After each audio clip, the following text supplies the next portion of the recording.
Yes, যদি সুযোগ হয় শেখ হাসিনার পক্ষে করব। একটু ক্লিয়ারলি বললাম যে যদি সুযোগ হয় তাহলে শেখ হাসিনার পক্ষেই লড়াই করব।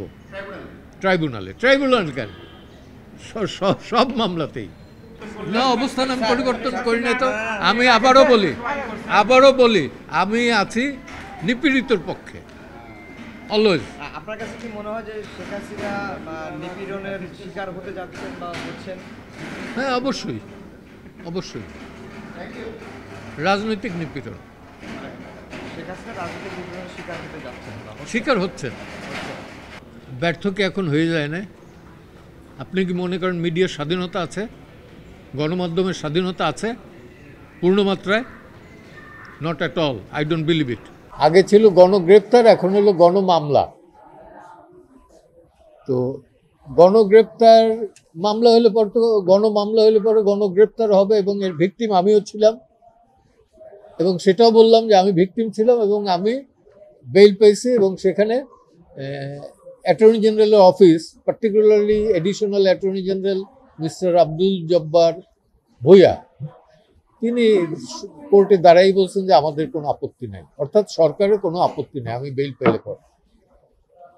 তো সেটাও আমি কোর্টকে বলছি যে আমি তো ছিলাম, আছে 84-এ 156 অ্যাকিউজডের ভেতর, আমি ছিলাম 180-র ভেতরে 94-এ। এই হলো পার্থক্য। তো এখনো যে মামলা কমছে আমি দৃশ্যমান আমার কাছে না, মামলা চলছে গণহারে, এবং একই স্ক্রিপ্ট। চোখ নষ্ট হয়ে গেছে, পা নষ্ট হয়ে গেছে, অথবা মারা গেছে একজন, গুলি লাগছে একটা, কিন্তু এর পেছনে শতাধিক 200, 300, 500 লোক ইনভলভ। এবং আমার মনে হয় যে বাংলাদেশ স্বাধীনতা যুদ্ধের পরে এবারই সর্বপ্রথম এই গণহারে মামলা হচ্ছে। এটা ওনারাই ব্যাখ্যা দিতে পারবেন ভালো। আমি যেটা বুঝি যে ডক্টর ইউনূস ম্যানুয়াল বোধহয় রিয়েলাইজ করছেন যে এই সংশোধন এগুলো করা ঠিক হবে না। উনি গতকালকে আমি একটা সোশ্যাল মিডিয়ার দেখলাম, উনি বলছেন যে রাজনৈতিক দল যদি সংস্কার না চায় তাহলে নির্বাচন দিয়ে আমি চলে যাব। আক্ষেপের সুরে বলুক আর অভিমানের সুরে বলছেন এটা, এবং দিস ইজ দ্য রিয়েলিটি। এই গভর্নমেন্টের প্রাথমিক দায়িত্ব এবং একমাত্র ডিউটি হচ্ছে নির্বিঘ্নে লেভেল প্লেয়িং ফিল্ডে একটা নির্বাচন দেয়া এবং গণতান্ত্রিক পদ্ধতিতে সেই সরকারের কাছে ক্ষমতা হস্তান্তর করা।